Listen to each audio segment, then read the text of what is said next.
morning. Good morning. Good morning, Your Honor.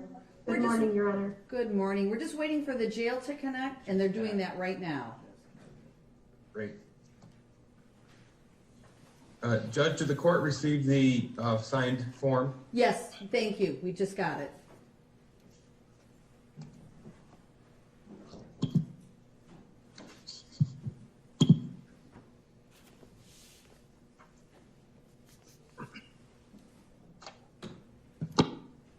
Okay, calling the case of People versus Ethan Crumbley. This is case number 216611.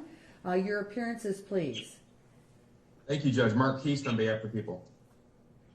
Good morning, Your Honor. Assistant Prosecutor Kelly Collins appearing on behalf of the people as well. And I think you're muted, Ms. McDonald. Thank you. Sarah McDonald on behalf of the people. Thank you. And Good morning, Your Honor. Paulette Michelle Lofton on behalf of Mr. Crumbley, and we are agreeing to appear by Zoom this morning. Thank you. Ms. Hopp Good morning, Your Honor. Amy Hopp on behalf of Ethan Crumbley. and Ms. McKelvey.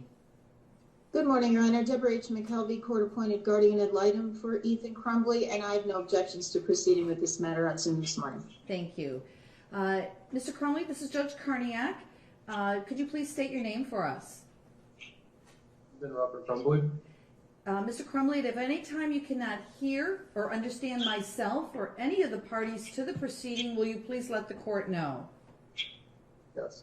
And we're handling this proceeding today remotely instead of in person at the courthouse. Is that with your consent, Mr. Crumbley? Yes. Okay, great. So this is the date and time scheduled for a probable cause conference. And I do see and have received just a few moments ago a written waiver of a preliminary exam. So I just want to address that briefly. Ethan, you do have a right to a preliminary exam. You understand that? Yes. And it's my understanding that you have met with your attorneys, not once, but twice. You met with Ms. Lofton and Ms. McKelvey in order to discuss this matter regarding your preliminary exam. Is that correct? Yes. All right. And there was a form called Waiver of Preliminary Exam. Did you receive that, Mr. Crumbley? Yes. And did you read it and review it with your attorneys?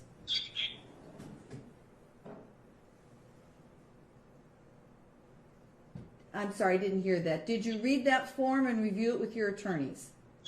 Sorry, yes. And did you understand it? Yes.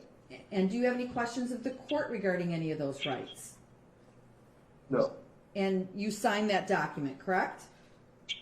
Yes. So you've been advised by two attorneys, but I'm also going to, on the record, just to make sure that you have absolutely no questions, also review those rights with you. So at a preliminary exam, it'd be up to the people to show two things: probable cause to believe a crime was committed and probable cause to believe you were the person that committed that crime. If the people were unable to prove both of those, then the case would be dismissed. Do you understand? Yes. Knowing that, is it still your desire to waive your right to a preliminary exam? Yes. By waiving your right to a preliminary exam, you'll automatically be bound over to circuit court as charged, and you will not have a chance to come back to this court for any reason as it relates to these cases. Do you understand that? Yes. Knowing that, is it still your desire to waive your right to a preliminary exam? Yes. Has anybody threatened you or promised you anything to waive your right to a preliminary exam? No. Thank you. I do see there is a written waiver, but I just want to verify the people also waive their right to a preliminary exam. Is that correct? We do, Judge. Thank you. Okay, great. Your preliminary exam will be waived. You will be bound over to circuit court as charged. As it relates to bond, it's my understanding that that issue will be addressed in the next 2 weeks pursuant to a newly enacted statute, a federal statute. And both sides would like some time to prepare for that. So instead of me retaining jurisdiction for that purpose, there will be a hearing that will be set before the Oakland County Circuit Judge within the next 2 weeks pursuant to that federal law. Anything else? Judge, no, Yes. thank you, Judge, for mentioning that. I did want to place on the record that we did have a status conference this week with the attorneys and Your Honor, and discuss the appropriate venue for that motion regarding the continued detention of the defendant in the Oakland County Jail to be the Oakland County Circuit Court. I know Ms. Laughlin has communicated with the Circuit Court, and they are agreeable to setting the hearing for us in the next 2 weeks. Great. That is correct. Wonderful. Thank you for placing that on the record. Anything Your else? Honor, and additionally, I had an opportunity to discuss that exact issue with Mr. Crumbley as well, and he understands that there will be a separate hearing at Circuit Court to address that issue and that it will not be addressed with you today. Thank you, Ms. McKelvey, for putting that on the record. Anything else anybody wants to state on the record before I lose jurisdiction? Not from the people. Thank you, Judge. All right. Thank you Nothing all from for your defense, Your Honor. professionalism and your cooperation. The court truly appreciates it. Take care. Thank you, Your Honor. Thank you, Your Honor.